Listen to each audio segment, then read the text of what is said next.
The flow today will be, I'll do a quick introduction to the Gathering of the Tribes, really just a few minutes for context for anybody that hasn't heard about it, which I imagine everybody has. And then we'll introduce Eternal Forest and the Eternal Forest Camp. We'll try and make the first session, the first piece with me and Evgenia speaking quite short. So we leave most of the time for Q&A, discussion, reflections.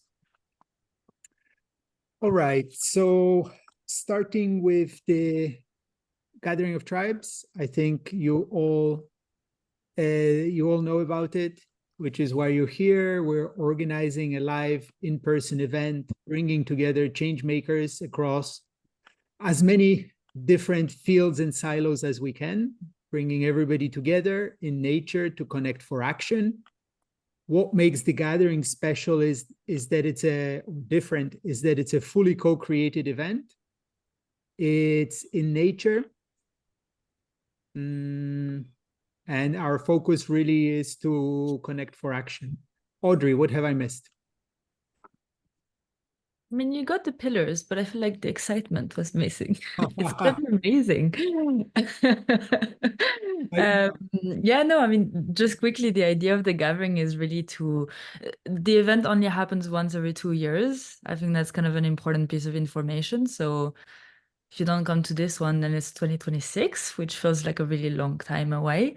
The gathering is the place to be and the place to meet all actors of the regenerative ecosystem, understanding regenerative ecosystem in a very wide way, meaning bringing together artists and scientists and project managers and government workers and freelancers and tree planters and so on and so forth, and activists that are trying to imagine what a better future may look like. So our strategy is really to bring everyone in the same room, all those people that may work in a more siloed and fragmented way, once every 24 months, just really coming together and seeing what can emerge from that. And as Victor said, we have no idea what's going to happen. Our strategy is really just to bring fantastic people in the room and see what happens.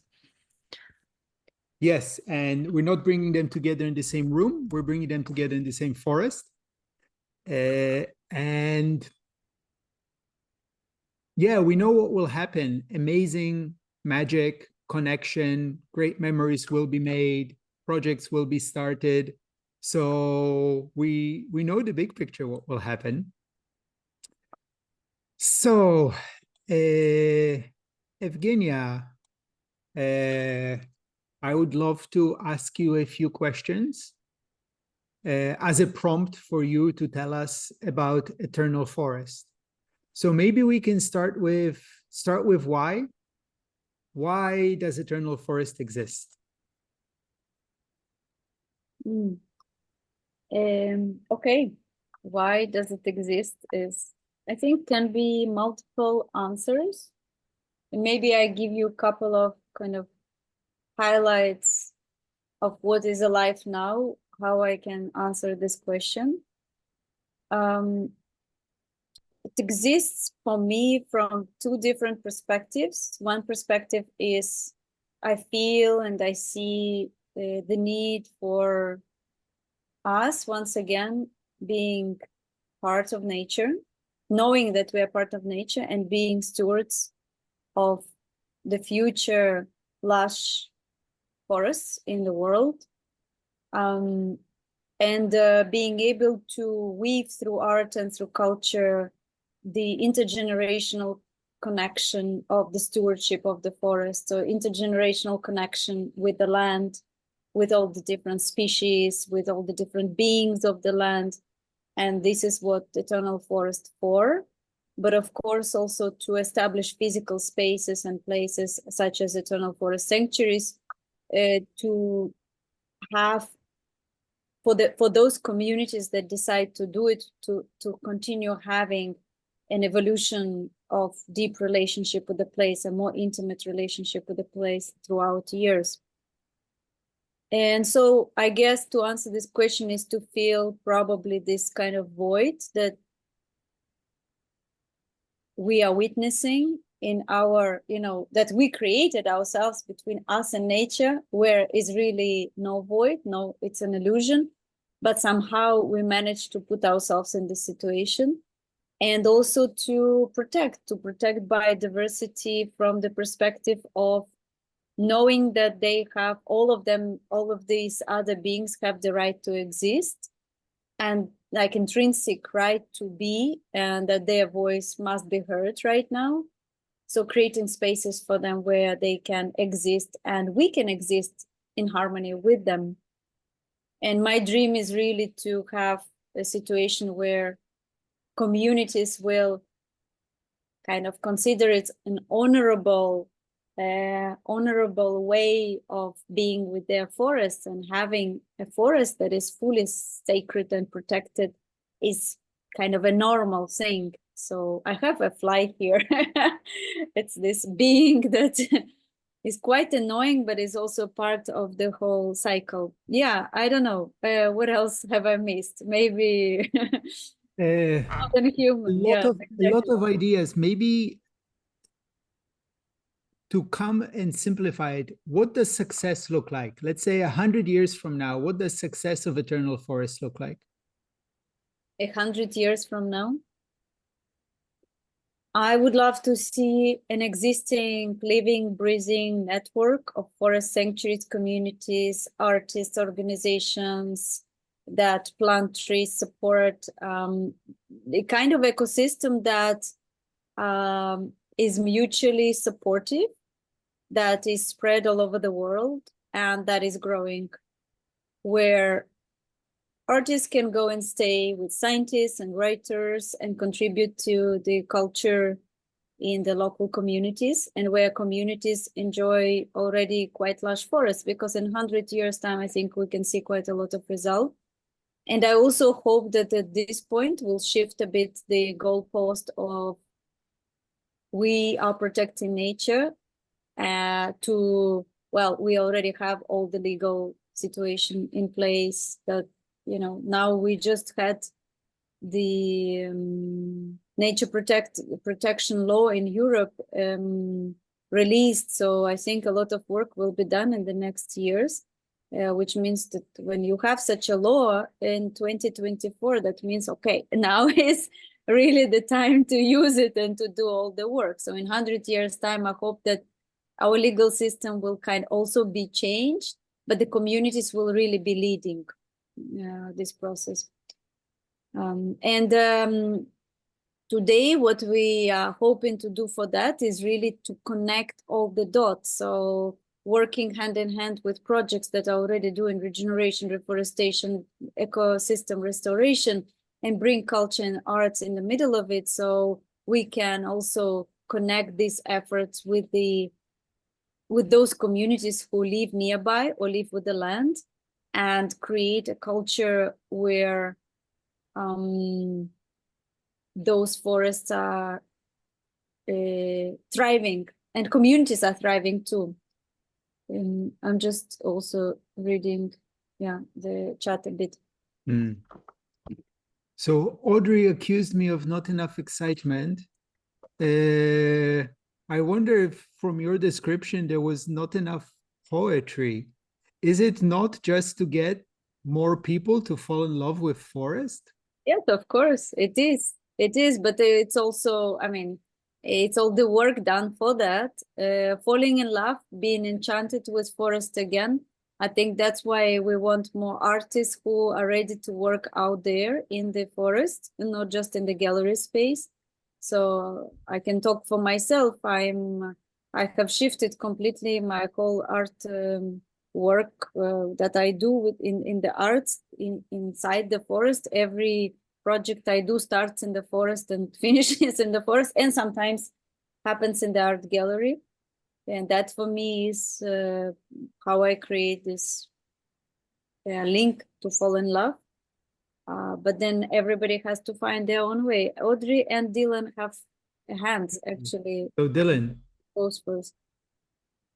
Maybe Dylan, before saying something, you can also introduce yourself as a new member of Eternal Forest, and we can celebrate it together. Yay! Hey, thank you.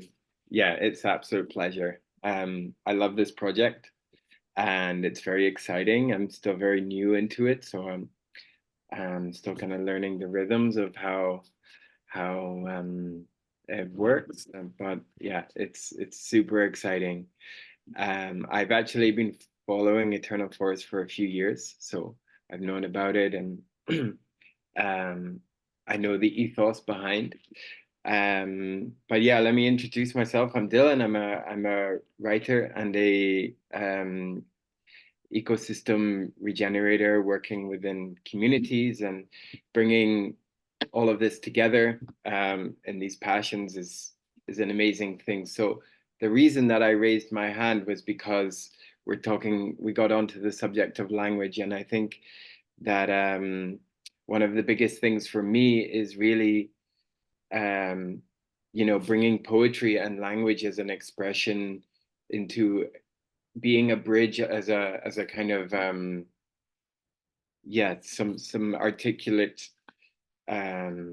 relating for inviting people to understand, like, the biodiversity and the need for regeneration in these forestry systems, and how much this can be expressed through art. And with my writing background, I'm really enjoying using this. So yeah, it's about really finding that language and being able to help people relate this way. Wonderful. Yeah, so there's a lot of work that, of course, we're doing that comes through the mind and in the technical side of things, but it also, a lot of it has to come through the heart in order to relate to people, capture the minds and capture the hearts. Yes. And yeah, I mean, I think that also we're here for a lot of the same reason, that we do have interests in restoring ecosystems. So what brings us together is this, right? Yeah, that's all I'll say for now. Wonderful. I'll hand it over. Thank you. Audrey. I got spotlighted. Great. No pressure. Yeah, I just wanted to add, I was listening to you speak, Evgenia, and for me, the work you do and how I've experienced it is also a lot about, I see art, and specifically your art and the experiences that you design, as one way to reconnect us with nature, ecosystems, regenerations, and so on. And it's a way that is not explored that much. And I find it absolutely fascinating, because to me, it has been an experience that I've been able to live through, that I then harnessed for more scientific research on regeneration, or more square work, so to speak. And so I think maybe you can talk a bit more about the experiences of Eternal Forest, but also your camp and how you want to bring that forward. But I see your camp in the Gathering of Tribes space. Also, in case anyone is wondering, we haven't really explained it, but you have to imagine the Gathering of Tribes as this forest, very mystical forest with camps. Each camp will have a literal physical location on the land and will represent different areas or themes or spheres, as we call them, of regeneration. And so, Evgenia, I really see the camp you're co-creating with Dylan and so many others as this one that is a sort of portal into what would it be like if we really connect with nature at that level, right? And how can we then actually harness that work to get stuff done together and to reforest Portugal and to rediversify and so on. And another cue to you, and then I stop, but maybe this is also where you can talk a bit more about who you're inviting into your camp. And I find it really interesting that you're starting from the art space, but that you're bringing in all those amazing projects that are really working directly on the ground in Portugal, connecting to reforestation and regenerating biodiversity. Yeah, so maybe you can tell us, Evgenia, Audrey's question, and in general, how does the Gathering of Tribes fit into this 100,000-year vision, or was it 10,000-year vision for Eternal Forest? Okay. So you asked me, like both of you managed to ask me quite a few questions at the same time. So I'll try to go step by step, going from the last one that Victor just asked. So how does gathering of tribes fit into the vision of eternal forest of this long term? So we do speak a lot about that, and we do practice that already quite a lot. Is how do you break down this super long-term vision of 1,000 years culture or 1,000-year forest and relationship with it through a community relationship with it to our day-to-day life. And one of the ideas, and we've been already practicing that quite a lot, is to create celebrations of natural cycles. And I'm sure many of you here would relate to that. So it's solstices and equinoxes, and then festivities and festivities within certain communities. So when it's local community coming together and celebrate something of their own, like an establishment of an eternal forest or a blossoming of a specific tree, or I don't know, like a harvest of acorns, certain time of planting of trees, etc. But also larger festivals when communities coming together. And for me, I know Victor has his own reference of what gathering of tribes means for him. For me, one of my best reference is when I was researching Banya tree, which is the tree in Australia. It's a very beautiful, it's basically Auracaria bidwili, the tree with this huge cone. And if you Google the story of this tree, it's ancient tree, it's seen dinosaurs basically, and local communities has always been congregating around the tree and creating festivals. It's very, very important festival. It's called Banya Festival. It's in the Blue Mountains, or Banya Mountains, sorry. And basically it's been, for many years, it's been suppressed because of this whole colonialism thing. But then there was one woman who said, no, we're going to actually celebrate the tree and we're going to start doing these festivals again. And so many communities come from very, very far away. They gather together when this Banya huge cone falls on the ground, and basically they harvest these nuts, they fry them, they eat them, they play with these massive cones, they fight, they get married, they create some projects, they bake the seeds to their communities and they plant those seeds where they live. And for me, and I have a poem about this that I wrote, which was the time when I worked in the Botanical Garden of Lisbon.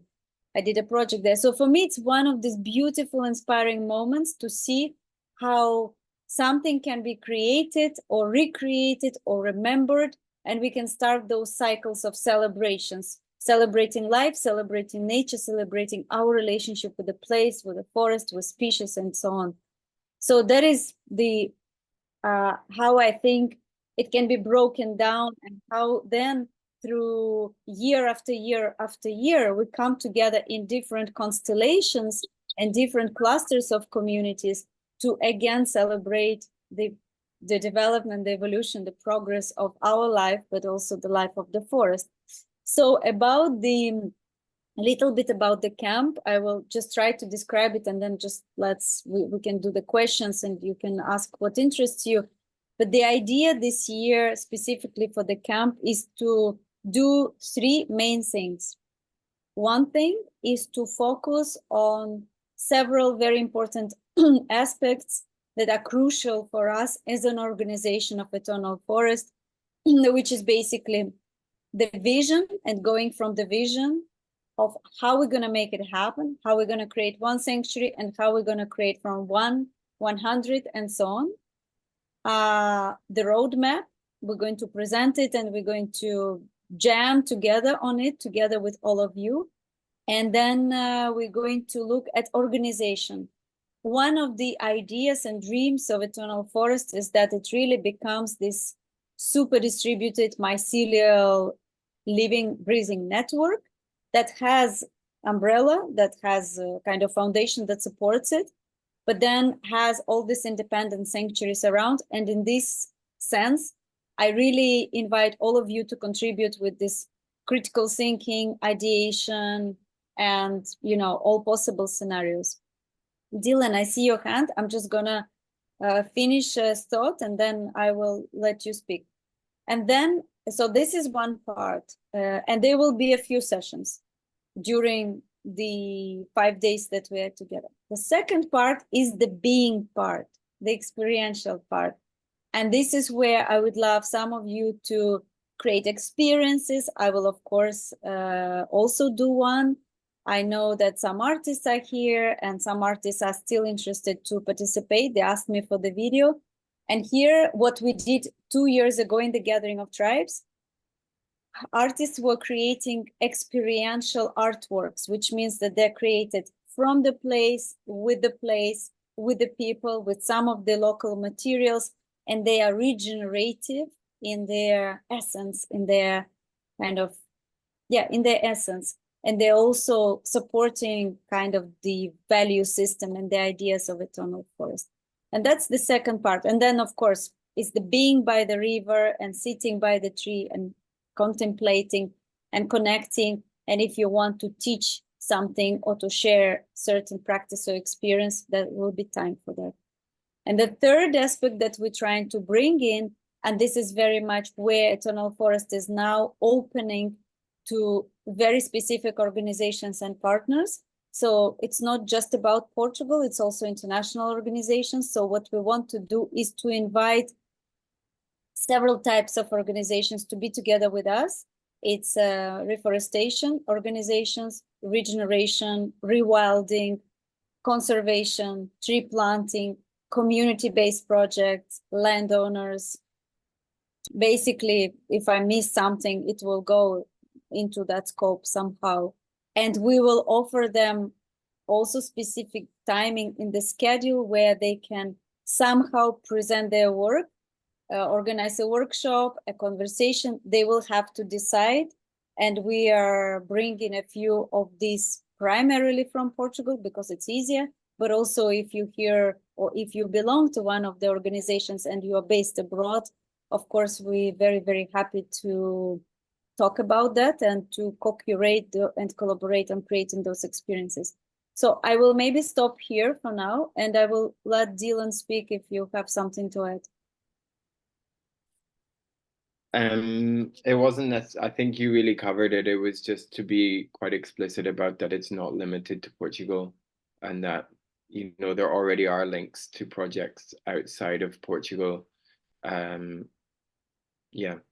Romania, France, and I just wasn't sure who was aware of this, and I thought it was maybe good to mention just so that people can pass that information on. But you hit it, it's good. Yes, absolutely. Just want to add that, for example, David is here from Kobana. Dragos is not here. They're both from Romania, and maybe somebody else from Romania here joining. Then there might be people from Spain. We are hoping there will be people from UK. And then we see what else emerged. France, exactly. So Natalie, France. So absolutely. So we actually do have already a community that is very willing in France. They might be, one of them might be joining. Argentina. We're getting more international. Okay, so, and of course, the idea is that if you feel interested, aligned, you want to co-create those experiences, just to say, really important to know, we're going to, of course, create program, and we're going to invite you to also contribute to this program. But everything is really co-created. It's not like we fix the program and nothing else can be added. No, we can create a parallel activity and experience. Something might emerge in the process. We really want it to be a fluid space, want it to be a regenerative space. Sometimes if we feel something is not flowing, okay, we shift it, we take a break. So, and there should be plenty of time and space for you to also go and meet the others. You're not fixed to this camp, not at all. You really, it's open. You come to Gathering of Tribes, you need to go meet some other camp, participate in the activity, do more networking, is perfect. And we are very much interested also in one other thing that I'm gonna say for you and for everybody else. We really want to emerge in the Gathering of Tribes, a little group or maybe a big group, we don't know, of ambassadors of eternal forest. People who can then take a seat of the project and take it to some other places, some other countries, and create other possibilities. So this is also. Can somebody mute that? Because I can't. Victor? Yeah.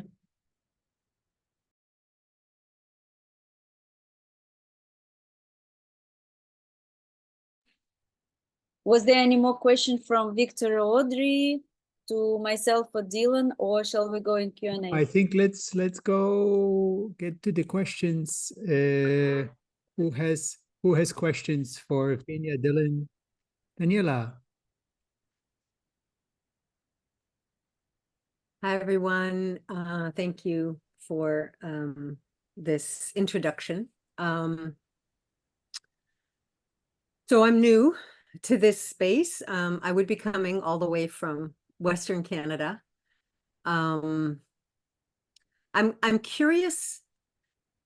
So because our focus with the listening field is always opening these dialogues, it happens always in the location where I host any event. You know, for example, I always go and have a meet and greet and you know, say why we're coming and find out would they like to consciously partner with us, and if so, what would that look like?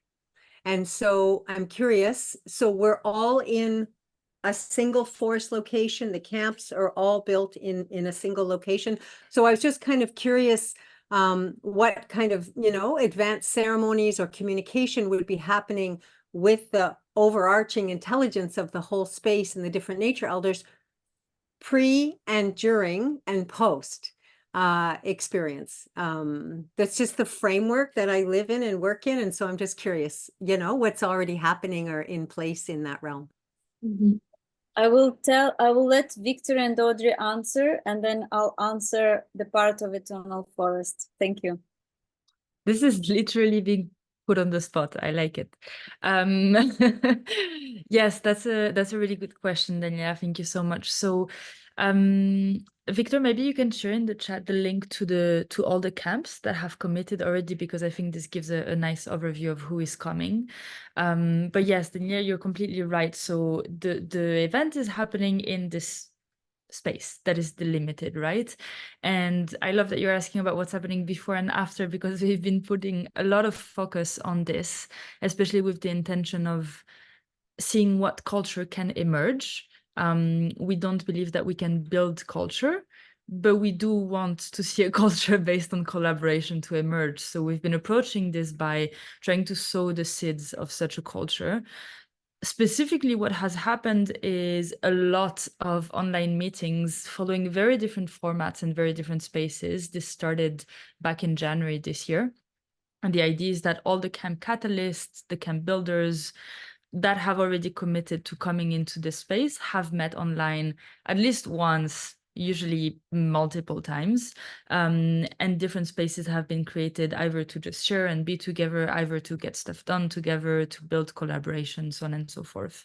In terms of after the events, our wildest dream is that there can be what we call decompression events that would be organized at the local level by the camp builders. So kind of bringing this global element back to the local, and we really believe in this movement back and forth from global to local. So making that happen in reality. I'll stop there. In terms of communications, there's a lot happening online. We're recording almost all our conversations. All of them are made public. Yeah. Yes. Thank you. And sorry, I think I'd better clarify. I'm not talking about the human to human communications. Okay. I'm talking strictly about the human to the nature people communications. So for example, I just came back from this peace event in Greece with Palestinian and Israelis. There's an ancient grove of olives nearby. And so I was up there meeting all the elders. I was in conversation with them, telling them that I was bringing this group of Palestinian and Israelis up to meet with them.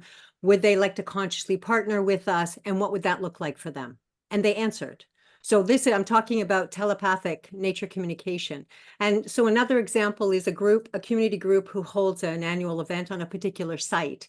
So I opened a listening field online. So this can happen in advance of September, in which whoever wants to be present can call in the nature people that you're connected with already, and we could engage in this dialogue around what would their collaboration with us, the humans who are coming in for this period of time, what could that look like, and how would they like to participate? So that's what I meant, is that we're engaging human to nature elder pre, during, and post, because they have an experience, they're going to have an experience of the gathering of tribes from their perspective as well.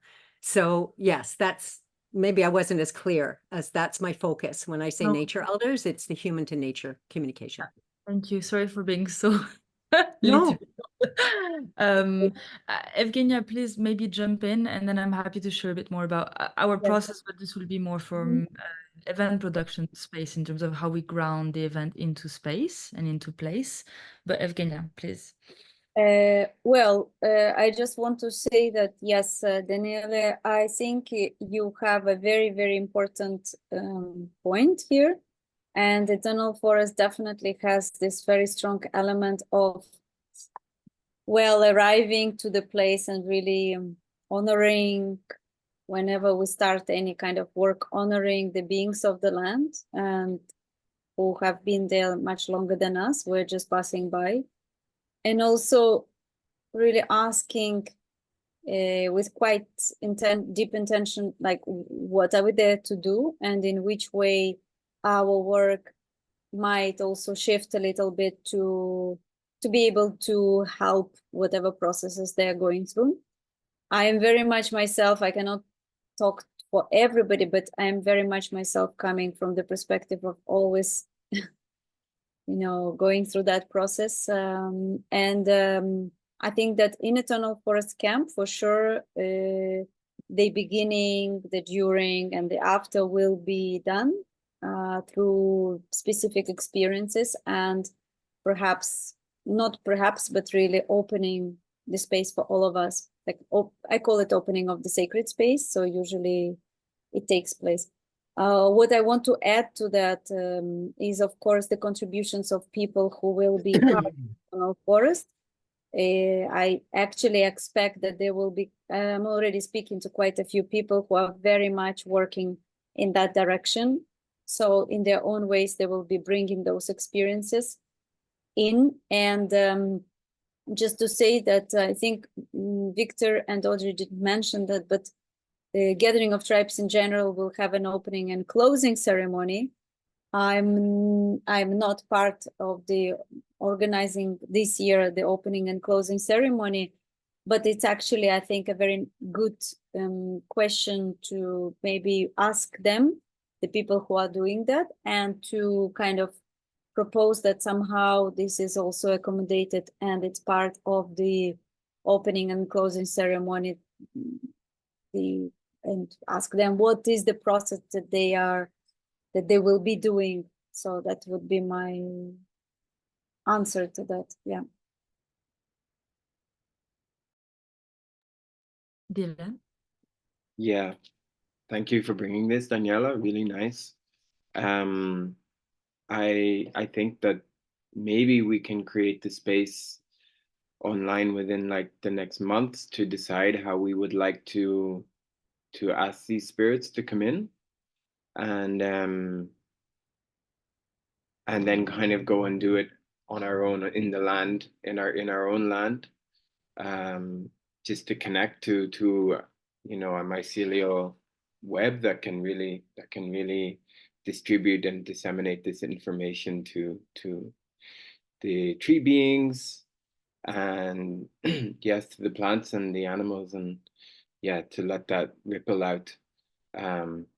Could be nice, yeah, that we all kind of come across with our own individual message, but also a collective message for the camp, and then on the other side of that, the same thing.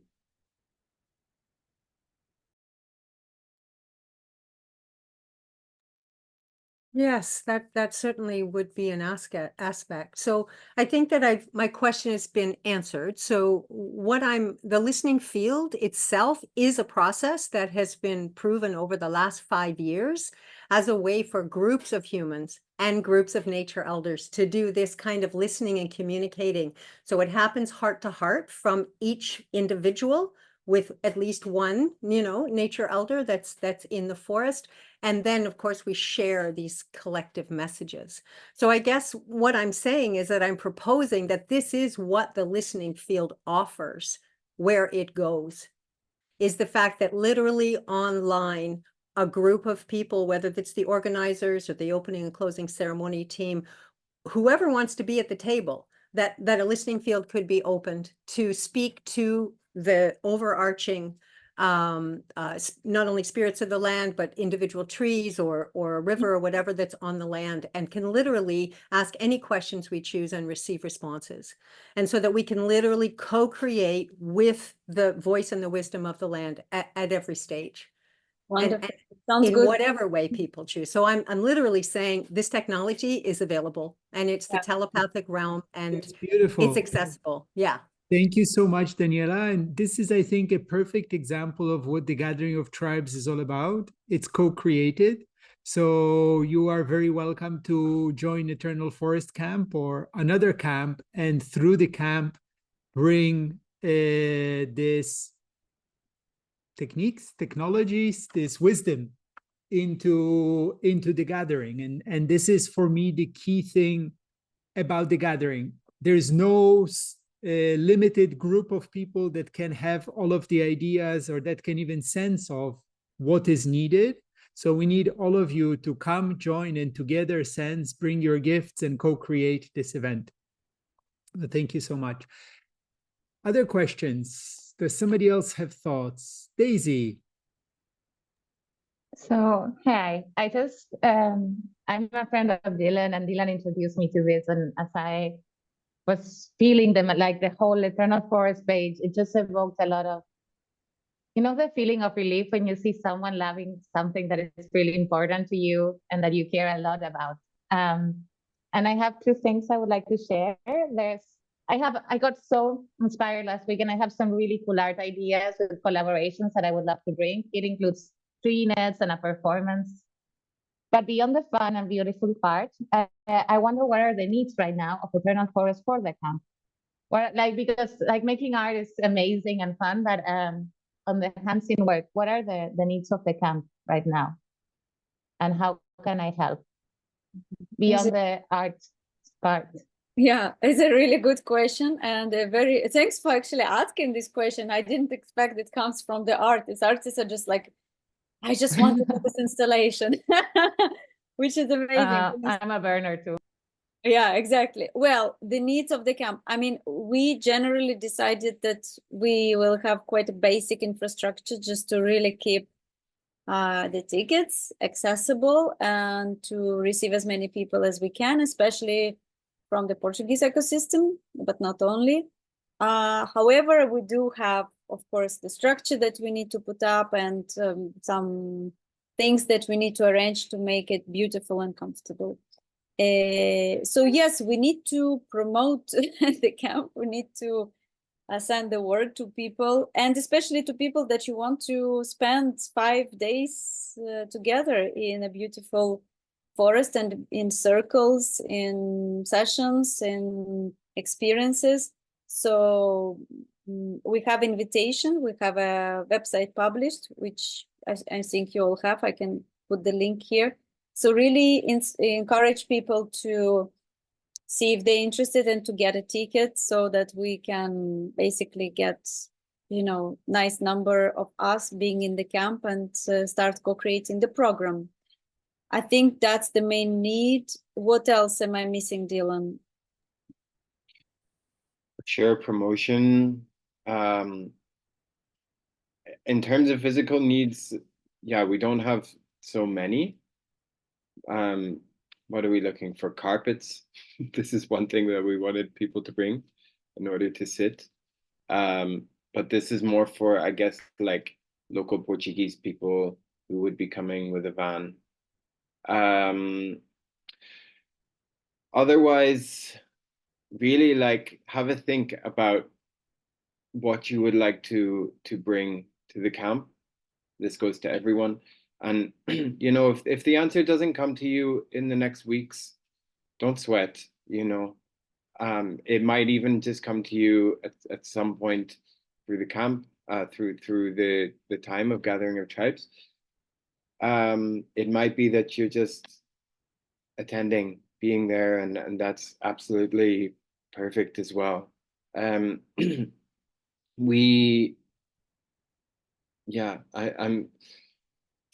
it's fairly like open to co-create, and the fact is that like we have trees around us, and we don't have so many physical needs at the moment. We will have a tent on site that we'll gather in. We're looking to be around 50 people in the camp. At the moment, Ev, do you know what the number is? I think it's like between 15 and 20 at the moment, right? Yeah, So there is about 15 to 20 people interested, and some people already got their tickets. We don't want to be too many, so 50 is a really good number, because we really want to have like 50 is really like okay, because I think it's about, can we sit in a big circle, and sometimes it can be double circle, which is very powerful as well. So then we can have different sessions, etc. But yeah, 50 people is nice. I also wanted to say something, just will throw it out there, because somebody is asking, I think Nat is asking about sponsors, partners. So technically speaking, we are not looking so much to do like a big fundraising this year to create like these large scale things and installations and so on. However, I just want to say that 2 years ago was very nice, because I managed to get some support from another camp leader, and they were supporting 5 artists with food, transport, and a small fee. And the artists, I'm sure you all know, are people who, I mean, they not that others don't need to be paid for their time, but artists kind of work really hard to be, you know, to produce what they produce. And so we made this effort. It was quite a lot of effort. It really worked.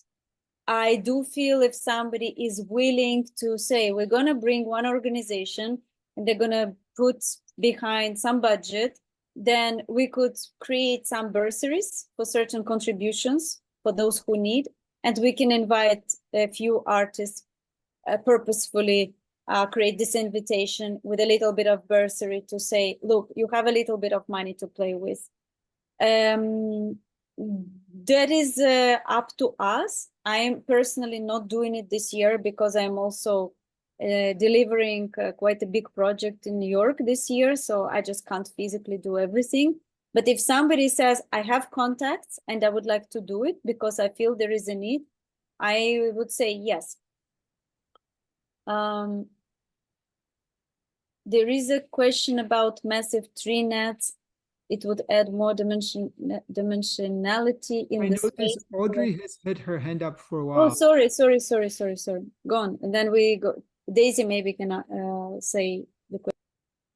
I just want to very quickly add to what Dylan and Evgenia were saying. So in terms of the needs of this camp and of the gathering in general, this is really a bottom-up, co-created grassroots approach. I can't say it enough. What I mean is we're not saying this for marketing because those are nice words. We mean it in a way that the tickets are so inclusive because we really want the event to be inclusive. And what that means is that the whole event and this whole initiative really relies on everyone talking to their friends and their colleagues and their partners and inviting them to get their tickets to the event. And if this doesn't happen, well, No, but what I mean is that we're really approaching this leveled approach where we do everything we can with our limited resources to make life easy for all the people who attend and co-create. And then there's the camp level, which Evgenia and Dilan are really representing here, which is this space where we invite people and we build that momentum, right? And all of you present here on this call are also already part of this level, basically. So if we all just, again, invite 1, 2, 3 friends, colleagues that we think would connect and resonate with the space and with the idea, then we will do it, and it will really be a collaborative, collective effort. Yeah, but it's important. Yeah, if I may add to that, just 1 minute. The gathering is our contribution to building this new ecosystem of collaboration, which we believe needs much more peer-to-peer, local, bottom-up collaboration and connection, which is not to say that we don't need top-down systems, but our world is full of top-down systems. And we believe that the future needs more bottom-up peer collaboration. And the gathering is a way to practice that. And if we can't figure out how to do peer bottom-up, everybody, all hands on board, we do this together kind of collaboration for a 5-day event, how can we do it for a new society 365 days a year? So yes, it's uncomfortable at the start. It's a new culture. Why is it not top down? Who's the keynote speaker? Why do I have to camp? And all of those things. But it's a way of practicing. And if we manage to get this done, we can build a new world together. Beautiful. We have... There was a question from Natalie, I guess. I don't know if she's still here. If you want to unmute yourself and ask, because I could not actually understand it. There was a question about promotion of the project and some kind of visual model. I mean, we have a website. Hi, Eugenia. Hi, Hey. Victor. Hi, everyone. Good to hear you. Yeah, good to hear you. Well, congratulations. I've seen like all the works that you have been done since all these years, and well, I'm quite impressed, to be honest.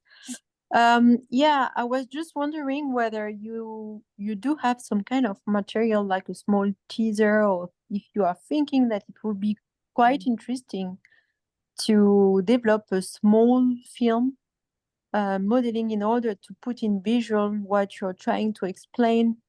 Also to just give a feeling and a look on, on the land, and potentially how to put in visual. That's quite something that is always asked when I'm developing some kind of project, and I'm pretty sure that is brilliant. Everything that has been said is fantastic, is really nice. But I do think that it would be great if for that project there will be a sort of like a small film, even like in 3D, with Reading Gene or with all this new technology. I'm pretty sure that someone of your team or maybe someone from Gathering of Tribes contact could help on that aspect. I don't know. Well, it's just an idea. Yes, it's a great idea, the trailer. I think we have quite a lot of photographs of the land, which I think maybe we can incorporate on our page, which will help people to imagine. I think what we would like to do is to actually try to record a few conversations, like short conversations with people who are participating, to get other people inspired, and also to give them an idea of what's going to happen, especially when we start getting partners on board, those organizations that I mentioned before that we want to have as part of our camp. In terms of like a trailer kind of thing, I don't know. I don't have the answer to that. If someone is willing to put some materials together, which I am sure we have like videos and different footage. It's just like, who's gonna sit down and edit it? If somebody can volunteer to do that for the camp, for the gathering of tribes, to promote the whole thing to a larger audience, please raise your hand. But it's a really good idea, of course. So do you have more questions? We are nearing the end of our time. I'm surprised that there is no like questions about logistics and where do I sleep and what do I eat, and no, it's okay. You understand how, or you imagine how it's gonna work. I don't think artists worry about those things. And the place, can I say something? I love the garden. I'm going to be actually there doing a residency before, and I've been there a few times. And it's such a special space. It's very lush, very green. There's a sauna, cold eating. It's just like, it's like wellness. And it like there's a place full of rocks, a boulder. And it's just, yeah, if anyone could go and just breathe, take a few deep breaths there, I think that place it has been very healing for me. I'm actually curious on where we're gonna camp. It's a Do we secret. know where? Probably close to the Ooh. A-frames, underneath the boulder space. Okay. Know where those are. Oh, okay. So I can start thinking more ideas. No, but it's really a beautiful space, and like you can drink water from the tap. It used to be an old wedding venue, and it just has so much love and constant creativity flowing. There's a giant nest. I'm not gonna ruin the surprises, but it's beautiful. So well, it's really good that Daisy, you will be there in advance, so you can really already connect with the land, and maybe, I don't know. I think that for the people who get the tickets and start communicating with each other, I'm sure we can create a group, and maybe those who go there earlier, Dylan and I will be there 1 week beforehand, Daisy will be there even before, Victor and Audrey, we can already start kind of sending those messages and giving you a little bit more of perception. And there is a logistical question, so maybe I'll let Audrey answer. Sure, I can answer out loud for everyone. It was around sleeping arrangements. So as part of your ticket, you have a camping spot available without the camping gear, right? So for those who can bring their camping gear, that's great. For those who can't, we do rent camping tents. There's a limited quantity available, so I suggest you book it as soon as possible. There's also glamping options, which are also available on our website for those who want to be a bit more cozy and comfy. And that's it. And for those who really don't want, for whatever reason, or cannot camp or glamp, there is on our website links to booking.com and Airbnb in the region, and you can of course book your stay there. We don't recommend it because obviously going back and forth, entering and leaving the land won't give you the full experience, but it is an option. Yeah. Food-wise, there will be food vendors on site and there will be community kitchens. So don't worry about food. You will eat. and it's a beautiful green lush land. This is the interesting thing. Daisy, who do you reach out? Evgenia, do you have a link? How do people connect? Yes, so you what can- we will, No, there's a concrete question. Maybe you can just send a link to the Telegram, the community Telegram. yes, I'm going to actually create a community Telegram for the gathering of tribes, because right now we only have, you all signed up to Luma, so you will receive this recording, you will receive information, and I will send you a link to Telegram. Yeah, right now Victor put Telegram of Eternal Forest, you can already go there, and I will create a separate one inside. How do I reach out with a proposal with a few ideas, practical plans? Well, write to us, Daisy. Just write to us. Yeah, I mean, start Yeah. on the Telegram. We're going to start slowly sketching the program as people are joining and proposing things.